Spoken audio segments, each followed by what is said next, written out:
नमस्कार। उम्मीद करता हूं आप सब लोग स्वस्थ और सुरक्षित होंगे। लॉकडाउन के 42 दिन के लंबे इंतजार के बाद कल हमारी बैठक माननीय मुख्यमंत्री जी से हुई और सर्वदलीय बैठक बुलाया गया। इसके लिए हम धन्यवाद देते हैं। और इस बैठक में हमने माननीय मुख्यमंत्री जी के सामने, बिहार सरकार के सामने कई सुझाव को रखने का काम किया। उनमें से जो सबसे महत्वपूर्ण सुझाव जो हैं, जो आप लोगों के बीच मैं साझा करना चाहता हूं, सबसे पहला कि बिहार में टेस्ट जो है वो ज़्यादा से ज़्यादा हो, बल्कि रैंडम टेस्ट होने चाहिए और आबादी के अनुपात में टेस्ट की संख्या होनी चाहिए। और स्क्रीनिंग से ज़्यादा जो फोकस जो हमारा होना चाहिए वो टेस्टिंग पे होना चाहिए। स्क्रीनिंग इसलिए क्योंकि आप लोग सब लोग को मैं बता दूं कि जो स्वस्थ दिखने में भी है उसको भी पॉजिटिव कोरोना जो केस जो है वो हो रहा है। इसलिए हमने सुझाव दिया कि स्क्रीनिंग का कोई फ़ायदा नहीं है, इसके लिए ज़्यादा से ज़्यादा टेस्ट हम लोगों को करना चाहिए। जो छोटा सा हरियाणा प्रदेश है उसकी संख्या टेस्टिंग में ज़्यादा है, लेकिन बिहार की कम है, तो इसलिए आबादी के अनुपात में ये संख्या जो है टेस्ट की वो होनी चाहिए। नंबर दूसरा, हमने बिहार सरकार से पूछा कि वेंटिलेटर्स की कितनी संख्या है, पीपीई किट्स की क्या संख्या है और केंद्र सरकार जो है आपको क्या सहयोग किया है, इसमें आप पूरा ब्यौरा आप जो है खुल करके बताइए। कितने पीपी किट्स मिले हैं, यानी डॉक्टर जो हैं कई वो उनको पीपी किट्स नहीं पहुंचे हैं, और वेंटिलेटर जो है बहुत ही ज़रूरी है इलाज के लिए। तो ये सारी जो हेल्थ इक्विपमेंट्स की जो चीज़ें हैं, सामग्रियां हैं, ये अब तक बिहार सरकार के पास वेंटिलेटर कितने हैं उनको याद दिलाया कि विधानसभा में जब उन्होंने भाषण दिया था तो उन्होंने 100 जो है वेंटिलेटर्स की बात कही थी कि हमने हेल्थ डिपार्टमेंट को कह दिया है।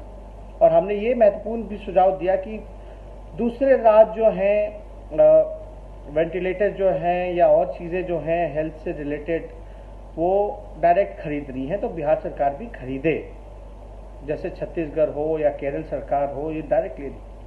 अब इसमें क्या उलझने हैं नहीं हैं, लेकिन बेहतर ये होगा। और साथ ही साथ हमने पूछा है कि केंद्र सरकार ने कितना सहयोग किया, आपको कितने वेंटिलेटर्स केंद्र सरकार ने दिए, पीपी किट्स कितने दिए, टेस्टिंग किट्स कितने उपलब्ध केंद्र सरकार ने कराने का काम किया। और हालांकि जो जवाब मिला उससे हम लोग संतुष्ट नहीं हैं और कोई ठोस इस पर कोई जवाब ही नहीं मिला कि कितने केंद्र सरकार ने क्या सहयोग किया। और हमने ये निवेदन की माननीय मुख्यमंत्री जी से कि और प्रदेश के मुख्यमंत्री जो हैं वो बाहर निकल रहे हैं, लोगों के बीच जा रहे हैं, आइसोलेशन सेंटर्स को देख रहे हैं। हेमंत सोरेन जी को हमने रेलवे स्टेशन के बाहर देखा। केरल के मुख्यमंत्री हों, बंगाल के मुख्यमंत्री हों या राजस्थान के मुख्यमंत्री, हर कोई जो है मुख्यमंत्रियों का एक्शन देख रहा है और खुल करके सामने आ रहे हैं, चुनौती को स्वीकार कर रहे हैं और कमियों को दूर कर रहे हैं। प्रेजेंटेशन हम लोगों के सामने रखा गया, हेल्थ डिपार्टमेंट ने रखा और आपदा के जो प्रबंधक जो अभी जो हेड जो लीड कर रहे हैं प्रतीक जी ने, उन्होंने प्रेजेंटेशन रखी। और इसलिए मुख्यमंत्री जी को हमने बोला क्योंकि जो प्रेजेंटेशन में जो आंकड़े जो दिखाए गए हैं उस पर हम लोग जो है ज़्यादा विश्वास हम नहीं करते। हमने सुझाव में भी बोला कि अधिकारी कुछ और कह रहे हैं और ज़मीन की जो रियलिटी है वो कुछ और है, हकीकत कुछ और है।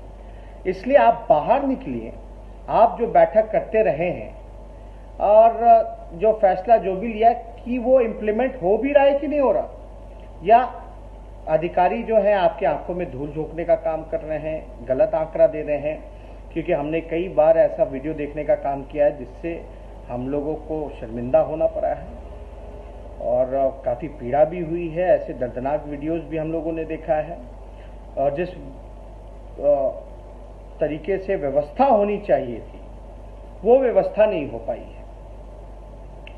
और हमने एक और निवेदन किया कि जितने भी जनप्रतिनिधि हैं जो पब्लिक रिप्रेजेंटेटिव्स हैं, अगर उनका इस्तेमाल किया जाए तो ज़्यादा बेहतर होगा।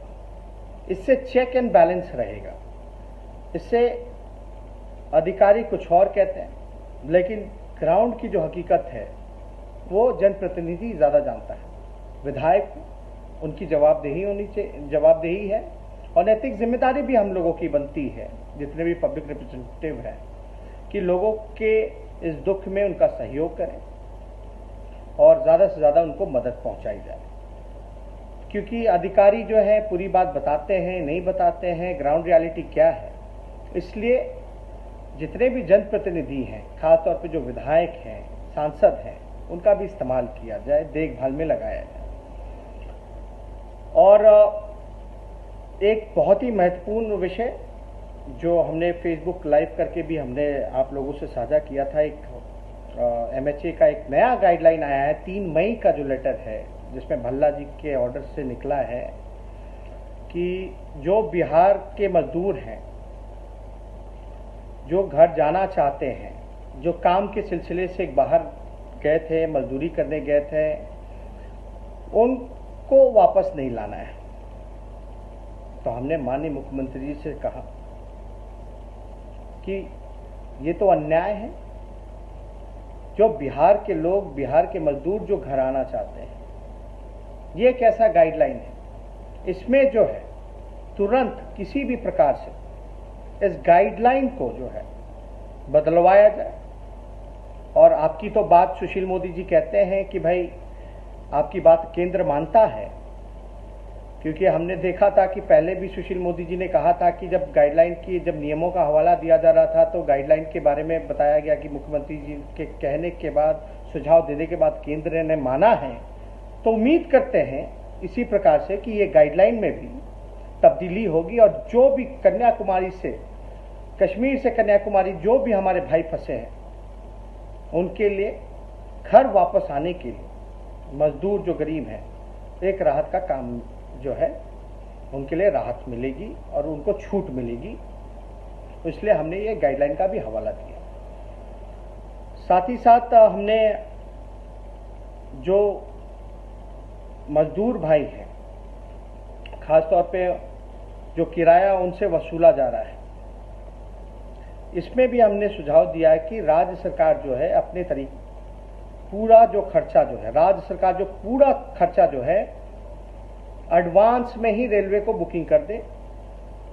और लगभग 12,000 ट्रेनें रेलवे के पास हैं पूरे भारत में। ज़्यादा से ज़्यादा ट्रेन एडवांस में बुकिंग करके उनको लाने का काम किया जाए। और रेलवे का गाइडलाइन भी हमने उनको दिखाया, लेकिन उस पर भी कोई जवाब नहीं मिला। कन्फ्यूजन जो है वो साफ तौर पे हर जगह दिख रहा था। तो हमने साफ तौर पे बोला है, अगर आप सक्षम नहीं हो तो हमारी पार्टी जो है तन मन धन से जो बल पड़ेगा हम लोगों से, जो हो पाएगा हम लोग करेंगे। पहले भी हमने 2000 बसेस की बात की थी या 50 ट्रेनें जो हैं वो देने की बात की थी। तो हम लोगों का सहयोग भी आप ले सकते हैं। अगर कोई कमी या बिहार सरकार इसमें सक्षम नहीं है तो वो करे, सहयोग ले, विपक्ष तैयार है। ये मजदूर भाइयों के लिए और लगभग 12,000 जो है रेलवे स्टेशन, 12,000 ट्रेन जो है वो है पूरे भारत में। तो इसका ज़्यादा से ज़्यादा एक का दो का ट्रेन से कुछ होने वाला है नहीं। और प्रकाश पर्व में अगर हम लोग पटना में प्रकाश पर्व में अगर केवल पटना में हम लोग अगर 2.5 लाख लोगों का मेहमान नवाजी, जितने श्रद्धालु आए थे, उनके लिए अलग से टेंट हाउस, खाने पीने की सुविधाएं, ट्रांसपोर्ट की सुविधाएं अगर हम लोग कर सकते हैं तो हमारे बिहार के जो गरीब मजदूर जो तकलीफ में है उनको ला करके कोई व्यवस्था हम यहाँ नहीं कर सकते हैं। तो हमने सुझाव दिया है, अगर जो प्रकाश पर्व में अगर श्रद्धालुओं के लिए हमने सिर्फ पटना जिले में अगर हमने व्यवस्था कराई 2.5 लाख लोगों का रहने का, खाने का, पीने का, शौचालय का, ट्रांसपोर्टेशन का, तो क्या हम अपने बिहार के ही लोगों पर बिहार का पैसा खर्च नहीं कर सकते? तो हमने ये सुझाव दिया। और बिहार तो सौभाग्यशाली है कि यहाँ कई रेलवे स्टेशन हैं। हमने उनको ये भी सुझाव हम देते कि ज़्यादा से ज़्यादा ट्रेनें बुकिंग करके हज़ारों की संख्या में आप लाइए उन मजदूरों को, और बेशक आप क्वारंटाइन कीजिए, उसके लिए आइसोलेशन सेंटर्स बेहतर बनाइए, अच्छे से बनाइए, कोई सुविधा की कमी ना होने दी जाए, खाने पीने शौचालय से लेकर ट्रांसपोर्टेशन का। और इतनी हमारे पास रेलवे स्टेशन हैं। आप पटना एक जिले में मान लीजिए, अगर हमारी संख्या मजदूरों की वहाँ 27 लाख, अगर 40 लाख भी है बाहर जो फंसे हैं, अगर हम में इच्छा शक्ति, अगर हम 40 लाख लोगों को लाएं, तो हमने ये भी उपाय बताया कि अलग अलग जिला में हम लोग ला सकते हैं। 1-1 लाख भी अगर एक जिले में रहेंगे तो आप समझ सकते 40 लाख तो ऐसे ही हो जाएंगे। क्या एक जिले का प्रशासन 1 लाख लोगों को खाना नहीं खिला सकता, रखने की व्यवस्था नहीं कर सकता, ट्रांसपोर्टेशन की व्यवस्था नहीं कर सकता? तो ये काम जो है, ये सुझाव हमने उनको दिया है कि अगर पटना में इतनी बड़ी खर्च हम लोग कर सकते हैं श्रद्धालुओं का रहने का, खाने का, पीने का, तो बिहार के लोगों पे अगर हर जिला में अगर हर स्टेशन अगर ट्रेन लगा दी जाए और उनको जो है जिला में हम लोग व्यवस्थित ढंग से रख दे, तो मात्र 1 लाख खाता है। तो ये हमने सुझाव दिया। और जो राशन वितरण में जो बड़े पैमाने पर धांधली हो रही है, इसकी पारदर्शिता हो, इसके लिए कोई वैकल्पिक व्यवस्था हो, ये भी हमने जो है सुझाव दिया है कि इसमें जो है पूरी तरीके से पारदर्शिता बरती जाए और ज़रूरतमंदों को जो है राशन मिले। जो धांधली हो रही है और जो लोग जिम्मेदार हैं इसके लिए, उस पर भी कार्रवाई हो।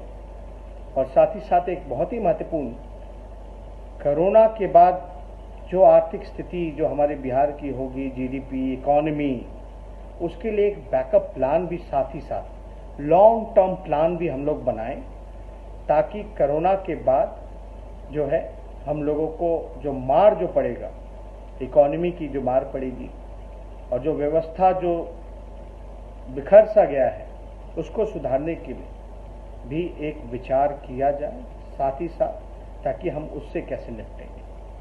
तो ये और भी सुझाव हम लोगों ने दिया थे, लेकिन ये कुछ जो सुझाव हैं आप लोगों के सामने हमने रखा है। बहुत बहुत धन्यवाद।